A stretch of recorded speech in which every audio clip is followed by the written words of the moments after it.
Grabar. Bueno, ya estoy grabando, así es que podemos empezar con las consultas.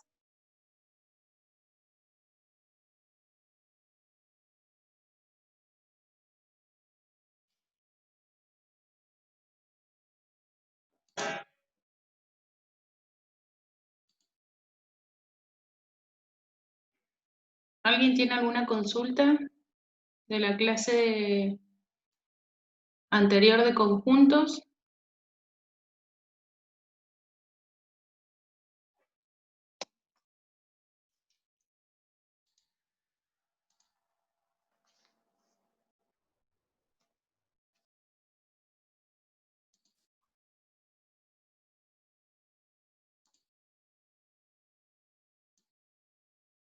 ¿No? ¿Nadie?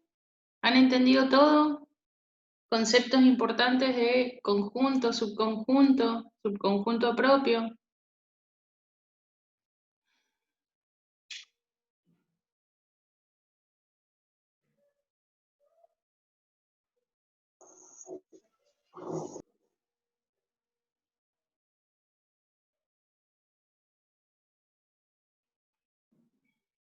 Bueno, voy aprovechando y les voy diciendo que ahí vi que la mayoría, bueno, varios, entregaron el trabajo práctico en tiempo y forma. Hay algunos que no han entregado el trabajo práctico, entonces voy a copiar esa lista de alumnos que no han entregado el trabajo práctico, porque necesito que,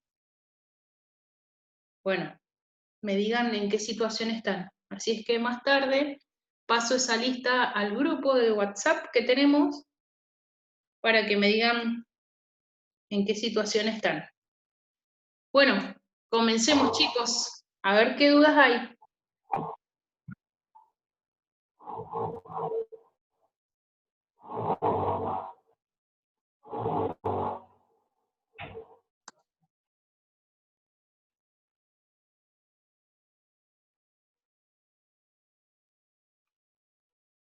¿Ninguna? Entonces, a ver si puedo compartir la siguiente pantalla que tenía pensado. A ver. ¿Esta pantalla la ven? A ver, Tatiana, levantó la mano. La escucho.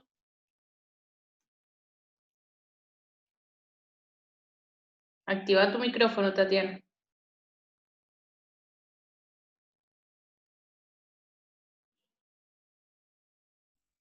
Hola, profe. No, apreté sin querer.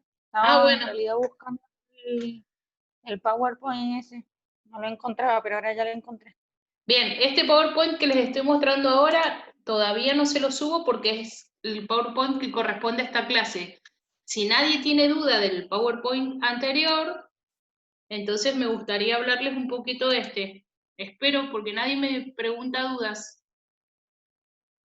Claro, si de este con naranja, sí que está todo con naranja, sí lo tengo, lo estaba viendo. Pero el anterior no lo había visto, por eso estaba buscando. Por eso, ese, el que se está viendo ahora, que dice recordamos reglas de inferencia, ¿se ve? Sí. Bueno, este PowerPoint todavía no lo subo porque es la clase que pertenece a hoy.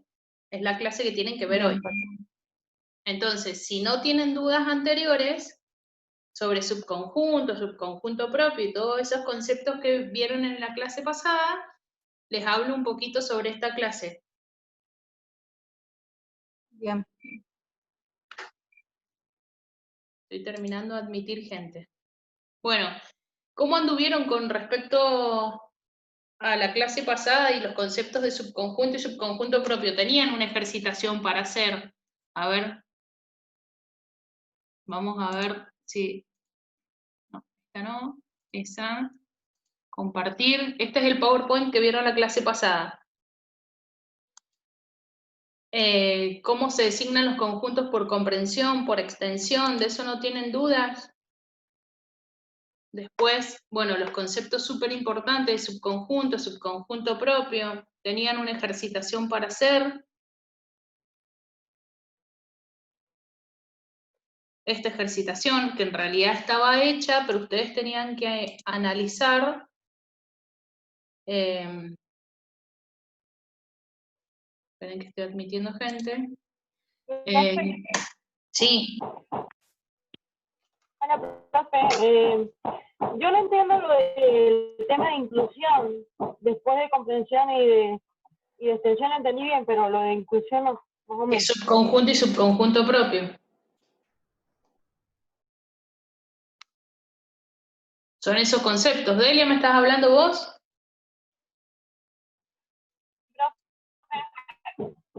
Porque se corta, no escucho bien.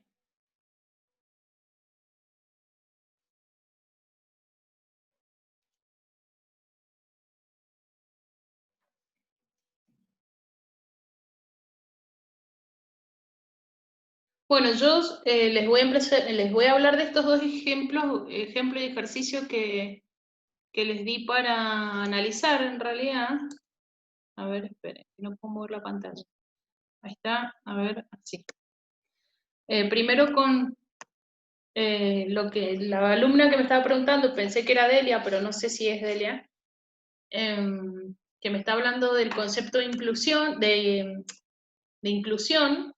El concepto de inclusión es el concepto de subconjunto. Antes, si en la secundaria vieron conjuntos, decían un conjunto está incluido en otro, pero ahora se amplía ese concepto y en vez de llamarse inclusión, la bibliografía que estudiamos lo llama subconjunto y subconjunto propio.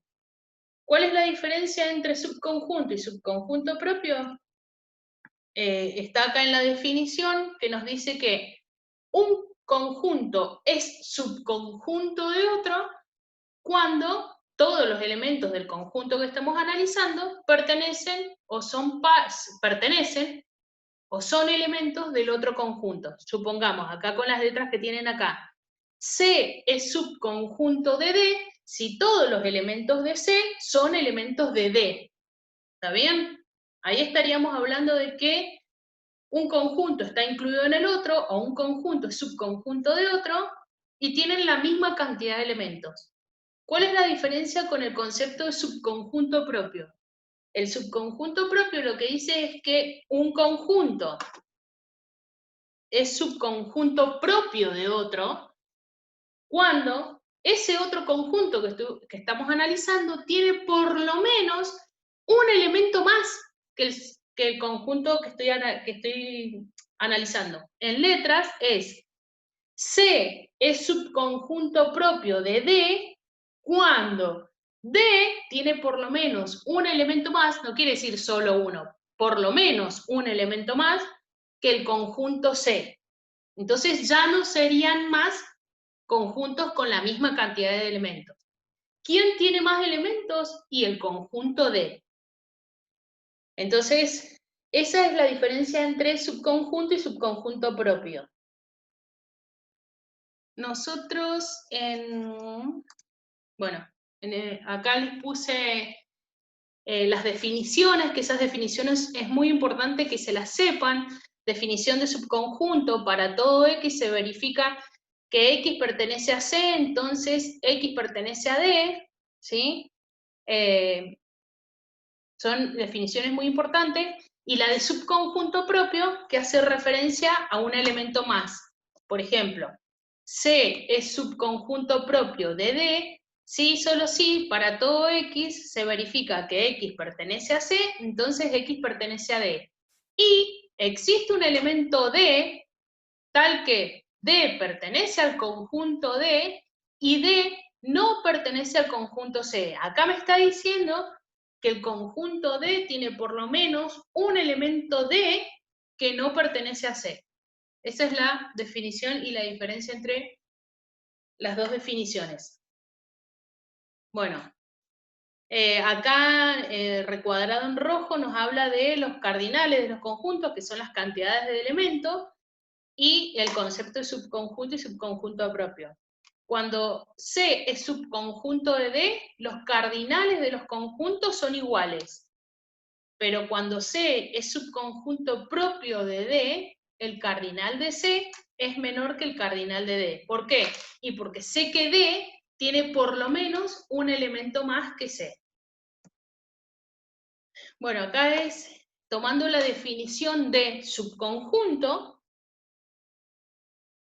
la negación sería no es subconjunto. Entonces, ¿qué hacemos? Tomamos la definición de subconjunto y la negamos.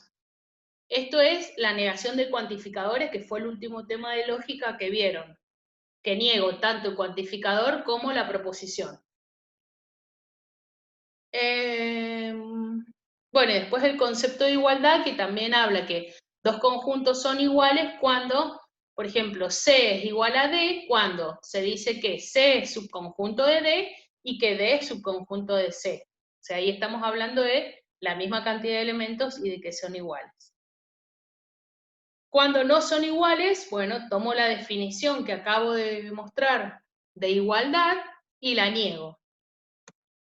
Y estos son los ejemplos, el ejemplo y el ejercicio que les dejé para el final. En el ejemplo, me dan un conjunto universal. ¿Alguien tiene alguna pregunta que hacerme?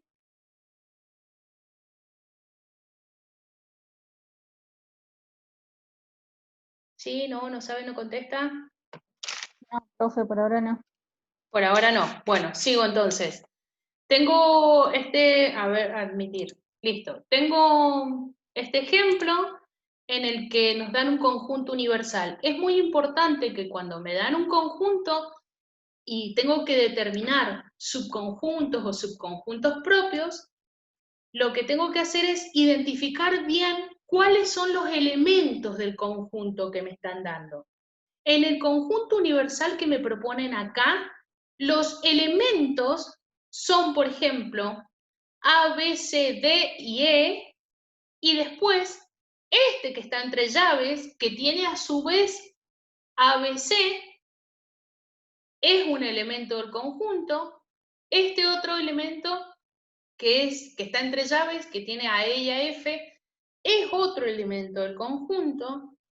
Y este tercero que está en doble llave, o sea que sería un conjunto con un elemento conjunto que a su vez tiene los elementos ABC. ¿Ven la diferencia entre este conjunto que está entre llaves con los elementos ABC y este conjunto que está entre llaves ABC? ¿Cuál es la diferencia? Que este conjunto tiene 3 elementos y este conjunto tiene un elemento. ¿Se dan cuenta?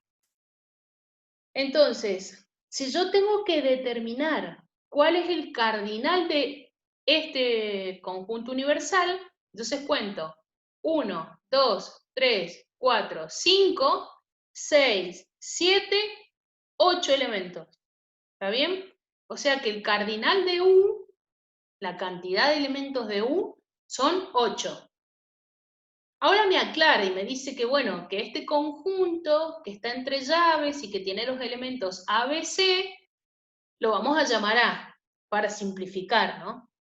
Y el conjunto que está entre llaves y tiene los elementos E y F, se va a llamar B. Entonces, al conjunto U lo podemos reescribir de esta forma.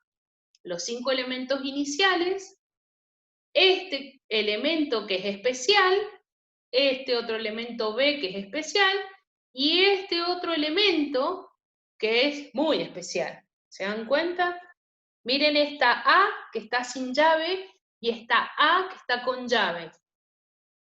Esto hace referencia a un conjunto con una cantidad de elementos y esto hace referencia a un conjunto cuyo elemento es otro conjunto.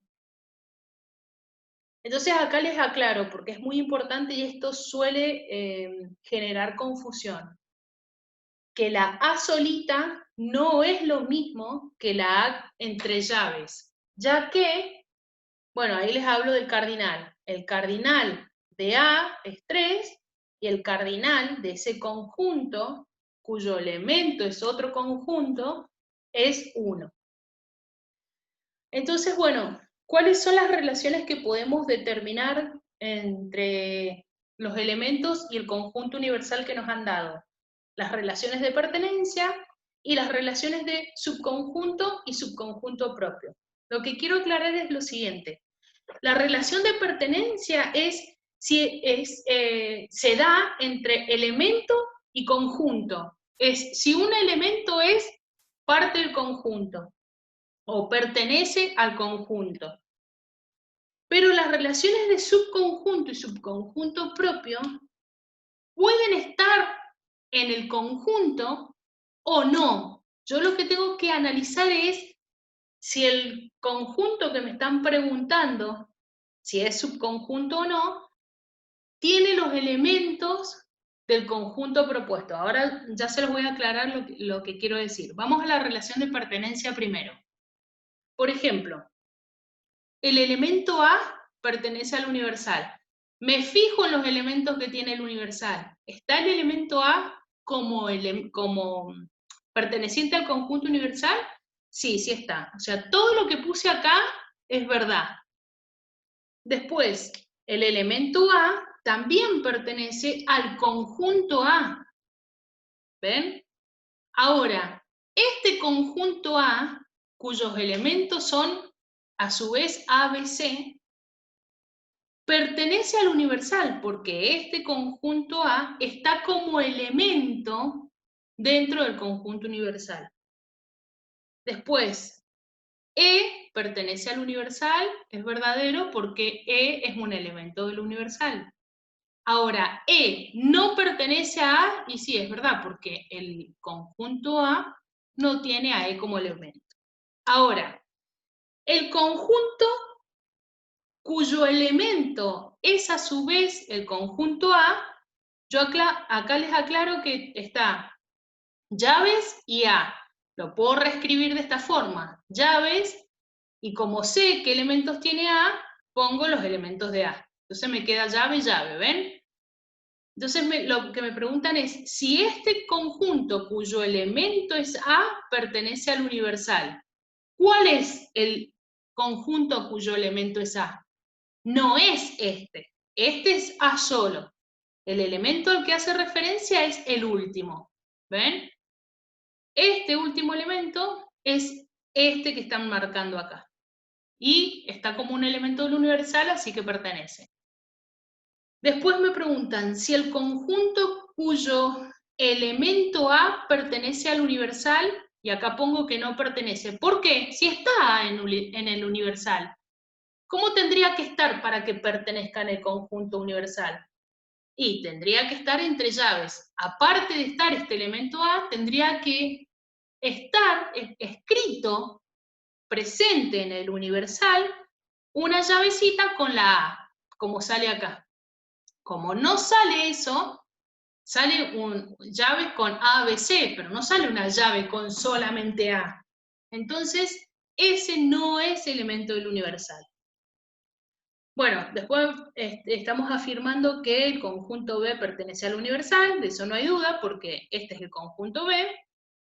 El elemento F no pertenece al universal, y entonces acá les hice la aclaración en el video que aunque F forma parte de B, no hace que este F sea un elemento del universal, sino que es elemento de B.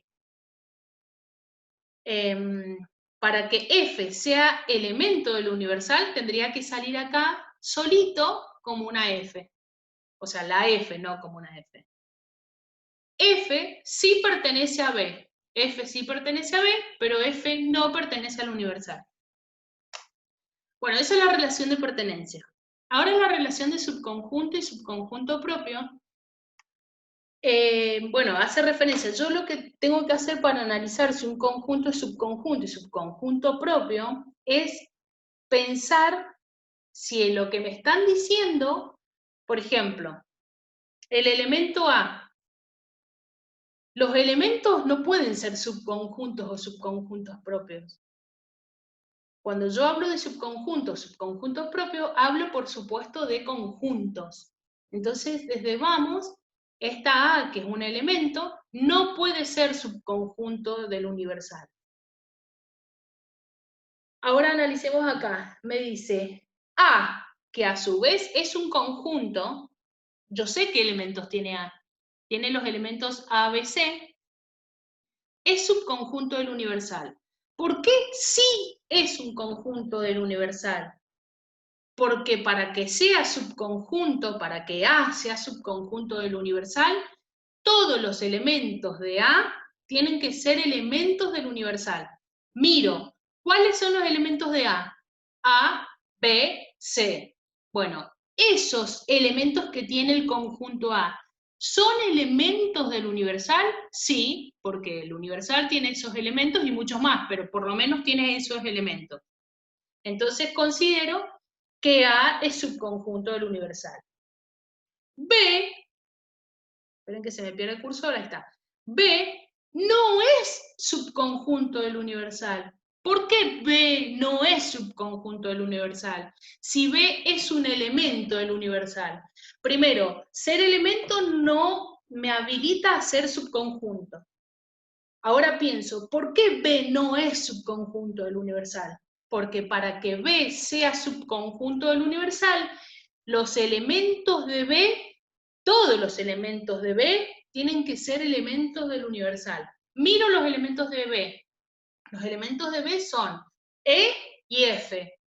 Y entonces miro los elementos del universal. Tengo a E, pero no tengo a F como elemento del universal. Entonces, porque F no es elemento del universal, entonces el conjunto B no cumple con la definición de subconjunto. ¿Está bien? Ahora me dice, bueno, así analizando algunas, el conjunto A no es subconjunto de B. Yo puedo relacionar A y B. Bueno, a ver, miro. Los elementos de A son A, B, C. Los elementos de B son E y F. Nada que ver. O sea, los elementos de A no tienen nada que ver con los elementos de B. Entonces no cumplen la definición de subconjunto. Bueno. Ahora, llave, elemento A. A no como elemento, sino como conjunto. O sea que sería llave, llave, ABC. ¿Está bien? Eso sí es subconjunto del universal. ¿Por qué sí es subconjunto del universal? Porque la definición de subconjunto me está diciendo que todos los elementos de este conjunto tienen que ser elementos del universal.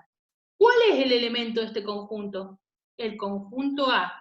Bueno, a ver, ¿el conjunto A está como elemento de este conjunto? Sí, por eso el conjunto cuyo elemento es el conjunto A es subconjunto del universal. Por ahí es un poco como en trabalengua, pero creo que se entiende. Si no, ustedes en este momento me dicen qué es lo que no entienden y se los vuelvo a explicar. Bueno, ese es el análisis que tienen que hacer con respecto a subconjunto propio. A ver, analicemos algún subconjunto propio. Por ejemplo, el conjunto A es subconjunto propio de U. Para que A sea subconjunto propio de U, el universal tiene que tener por lo menos un elemento más que A. El universal tiene por lo menos un elemento más que el elemento A, y sí, tiene muchos más. Entonces, por eso, el conjunto A es subconjunto del universal. Ahora me dice, B, el conjunto B, no es subconjunto propio de U. ¿Por qué? Y porque nosotros anteriormente dijimos que B no era subconjunto de U. Si ya no es subconjunto de U, no va a ser tampoco subconjunto propio. Porque para que sea subconjunto propio, tiene que primero ser subconjunto. Eso es una relación importante. Entonces yo ya sé que si un conjunto no es subconjunto de otro, entonces tampoco va a ser subconjunto propio. Bueno, y después tengo, por ejemplo, el conjunto formado por los elementos A, C. Es subconjunto propio de A. Primero pienso, el conjunto AC, ¿es subconjunto de A? Miro el conjunto A, y para que este conjunto sea subconjunto de A, todos los elementos de este conjunto, que vendrían a ser A y C, tienen que ser elementos de A. Y sí, porque los elementos de A son A, B y C. ¿Está bien? Pero acá me toma solamente A y C. Entonces, este conjunto cumple con la definición de subconjunto. Al cumplir con la definición de subconjunto, estoy habilitada a ponerme a pensar si ahora es subconjunto propio. Para que este conjunto, que está formado por los elementos A y C, sea subconjunto propio de A tiene que tener por lo menos un elemento más del conjunto propuesto. Miro a A tiene A, B, C, tiene 3 elementos. Y este conjunto tiene 2 elementos. Por lo menos A tiene un elemento más que el conjunto propuesto. Así es que este conjunto, que está formado por los elementos A, C, es subconjunto propio de A. Bueno, que alguien me diga, ok, sí, no se entiende nada, está todo perfecto. Los escucho.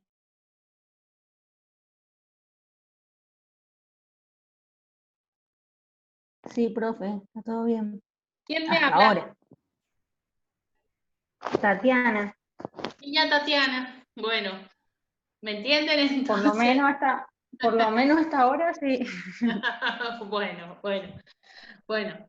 Sigo, entonces, voy a la parte de ejercitamos, y esta ejercitación, bueno, es del libro, es el mismo sistema que el ejemplo anterior, nada más que está, bueno, con otro universal y otros tipos de subconjuntos. Acá tienen que hacer el mismo análisis del ejemplo anterior. Todo lo que dice acá, todo lo que se propone acá, es verdadero. Ustedes, o sea, no tienen que ustedes definir si es verdadero o falso, ya lo supone como todo verdadero. Así es que ya está asegurando que, por ejemplo, A es subconjunto del universal. A ver, pensemos, A es subconjunto del universal porque entonces todos los elementos de A son elementos del universal. Los elementos de A son 1, 2, 3, 4, y entonces el universal tiene que tener los mismos elementos y más, o por lo menos esos mismos elementos para que A sea subconjunto de él. Y sí tiene los mismos elementos. 1, 2, 3, 4. A ver, ¿cuáles son los elementos del universal? Los elementos del universal claramente son 1, 2, 3, 4, 5, 6, X. Y este conjunto formado por 1, 2, este conjunto formado por 1, 2, 3, y este conjunto formado por 1, 2, 3, 4. Cada uno de estos conjuntos son un elemento más del universal. Entonces, si yo tengo que determinar el cardinal de U, acá lo determina como 11. Contemos. Tengo 6, 7, 8, 9, 10 y 11. ¿Sí? Bueno, después nos habla del cardinal de A, que eso está claro. Bueno, a ver, por ejemplo, este conjunto, el conjunto formado por el conjunto A, que sería llaves, 1, 2, 3, 4. Me dice que no pertenece al universal. O sea, el conjunto cuyo elemento es el conjunto A no pertenece al universal. Porque si está A en el universal, ¿cómo tendría que estar escrito en el universal para que esto fuera verdad o para que esto pertenezca al universal? Entonces, ¿qué representa esto? Esto solo representa a A. Y a mí lo que me está preguntando es el conjunto cuyo elemento es A. ¿Cómo tendría que estar escrito? Y llave, 1, 2, 3, 4. ¿Se dan cuenta? Hago hincapié en esta diferencia porque es una de las que más cuesta. Bueno. Bueno, y acá termina esta clase que vieron en la clase pasada. Quiero compartir y presentarles la clase que van a ver hoy, como para que entiendan un poquito de lo que les voy a hablar de la clase de hoy. Que seguimos con conjuntos, por supuesto. Primero, decirles, ¿ya tienen la fecha del parcial? ¿Ya les avisaron la fecha del parcial? No, profe, No, profe, creo que no. Bueno, quiero que No. sepan que a mediados de junio es el parcial. Mediados de junio se refiere a la semana del 15 al... esa semana del 15 al 19, creo que se extiende un poquito más a la otra semana, pero es muy posible, probable, después se los confirmo, que mi parcial sea el día 16, martes 16. Después se los confirmo, pero vayan teniendo en cuenta que por ahí va a estar la fecha del parcial, ¿sí? Ok. Bueno, y va a ser un parcial que voy a subir a la plataforma y lo tienen que resolver ahí en la plataforma en el momento, ¿sí? Así es que háganse apuntes porque este parcial va a ser especial, como van a rendir en forma online, van a poder hacerse apuntes, háganse todo lo que necesiten para tener a mano. Bueno, la clase que hoy les propongo son algunas demostraciones. Vamos a empezar ya han empezado a demostrar, cuando ustedes determinaban si un razonamiento era válido, ustedes ya estaban haciendo demostraciones. Bueno, vamos a hacer lo mismo, vamos a seguir demostrando, pero les traigo para que recuerden una de las reglas importantes, que es la regla de demostración condicional. La regla de demostración condicional necesito que la entiendan porque se utiliza bastante para demostrar. ¿Qué es lo que propone la regla de demostración condicional? Era una de las reglas de inferencia que teníamos. ¿Se acuerdan con Mouse-Ponen, Mouse-Tolen y todo eso? Y todas las reglas lógicas. Bueno, una de esas reglas era esta. Que la podíamos escribir en formato vertical, como está acá, y en formato horizontal. En el formato horizontal, si yo expreso lo mismo en formato horizontal, nosotros sabíamos que cada una de las premisas estaban conectadas por el conectivo conjunción, ¿sí? Y que siempre esta propuesta, que era la propuesta del razonamiento válido, era una gran implicación, ¿sí? Por eso todo esto, que eran las premisas, implicaban en la conclusión, o sea, eran todas las premisas, implica la conclusión.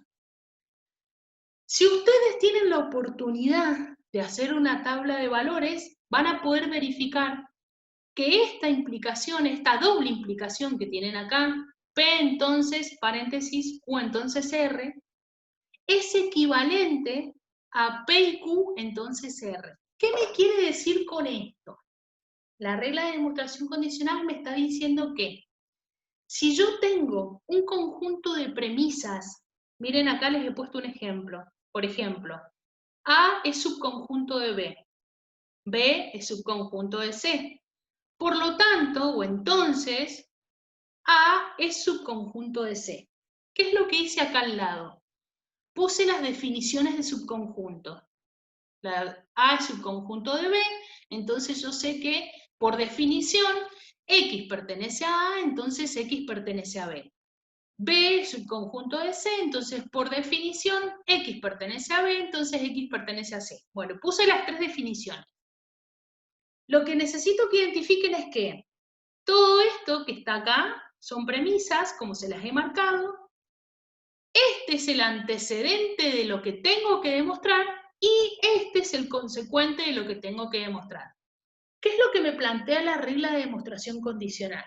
Que si yo tengo esta situación en donde mis premisas, tengo un conjunto de premisas, y lo que tengo que demostrar es una implicación, o sea, a lo que tengo que llegar es a su vez una implicación, entonces el antecedente de la implicación lo puedo tomar de prestado, lo puedo tomar como premisa supuesta y dedicarme solamente a demostrar el consecuente de la implicación, ¿sí?